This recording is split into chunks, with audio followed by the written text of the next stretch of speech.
અનુ બાપાની વાર્તા એમના ઘાટકો પરના ભીતરના ભેરુના સ્મરણો સિવાય પૂરી ન થાય. ઘાટકો પરમાં ત્યારે એમની બાજુમાં એમના એક પડોશી શ્રેષ્ઠસિંહ ચુનીભાઈ વેલજી કોઠારી, એમના ઘર જોડે બાપાનું ને દાદીની એવી આત્મીયતા થઈ ગઈ હતી કે એક કુટુંબ જુદું છે જ નહીં. જેમ દૂધમાં સાકર ભળી જાય એવું કુટુંબ. કઈ બીજું શું થયું તને ખબર છે? બીજી લધાનું અચાનક અવસાન થઈ ગયું. હવે અવસાન થઈ ગયું તો શેઠના શેઠાણી એટલે બા એકલા થઈ ગયા હતા. તો બાપાએ આટલા વખત કામ કર્યું તો એમના દીકરી જે હતા રત્નાબેન, એ રત્નાબેનને બાપાને દાદી પર બહુ વિશ્વાસ, એવો વિશ્વાસ થયો તો એ પોતે બાપા પાસે આવ્યા અને કીધું કે તમે અમારા બંગલે શેફ થાઓ. એટલે પછી બાપા ત્યાં 1.5 થી 2 વર્ષ ત્યાં રહ્યા અને એમની બાની સારવાર કરી.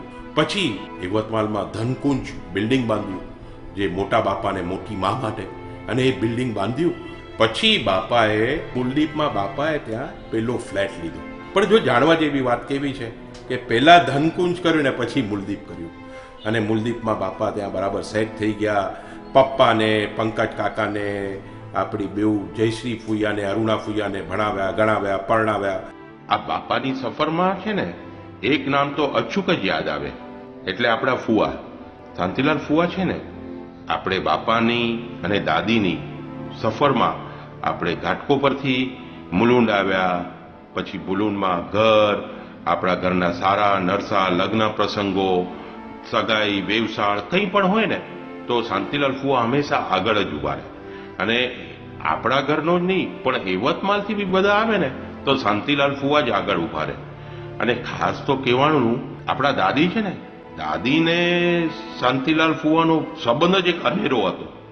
કંઈ પણ હોય ને તો દાદી દાદાને ન કહે, દાદી ફુવાને જ કહે.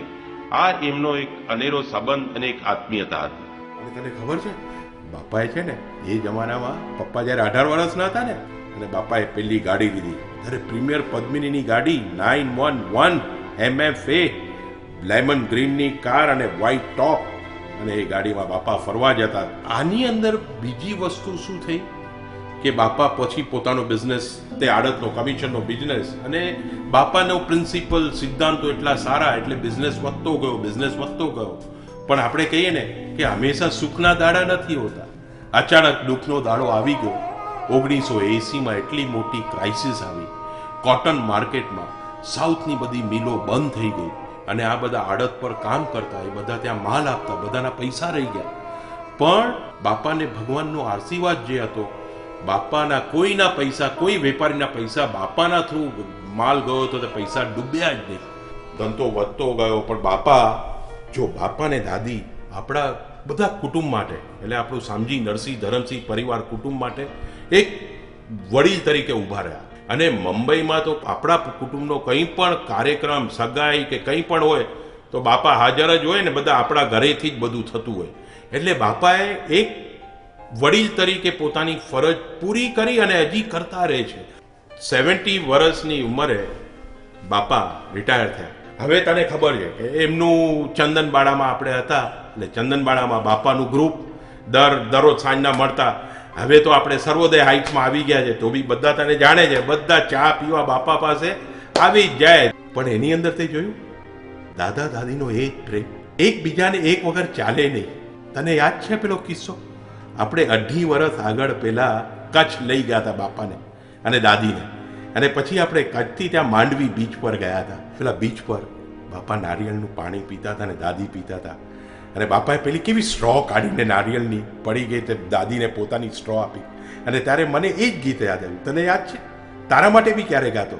પાન લીલું જોયું ને તમે યાદ આવ્યા, જાણે મોસમનો પહેલો વરસાદ ઝીલ્યો રાત, ને તમે યાદ આવ્યા, એક તરણું પડ્યું ને તમે યાદ આવ્યા.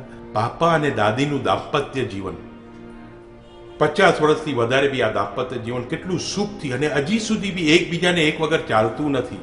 અને એકબીજાને આપણને શું દ્રષ્ટાંત, આપણને શું દાખલો આપે છે. દાદા ને દાદીની જિંદગીમાંથી આપણે કંઈ જાણવાનું છે, આપણે એમના પાસેથી શીખવાનું છે. અરે જો કેવી સુખદ વાત છે આજે આપણું બધાનું હૈયું હર્ષ ઉલ્લાસથી થઈ રહ્યું છે. આપણા દાદા કાલે 89 ના થશે અને 89 ની એમની વર્ષગાંઠ થશે. અને એના જ માટે you know I am very weak in Gujarati, પણ મેં વાંચ્યું છે આ પ્રસંગ માટે. કવિ શાયર એટલે અમર, શાયર અમર જ કદાચ આ દાદા માટે જ લખાયું હશે. શાયર ગઝલ ગણગણે છે, તાર સ્પર્શા વિના જણ જણે છે. અરે કેમ ઝૂકે ના અંબાર મારા દાદા નરસિંહભાઈ પર, કે એની ચાલે ધરતી ધડ ધડ ધડ કરે છે. This is it. કેટલી ખુમારી થી બાપા પેન્જો જીવન જીવ્યા એના. And he kicked. It's not alone he. She kicked. And she's saying that she's going to take the legacy forward. It's he. And for your information, he's just kicking, not saying anything.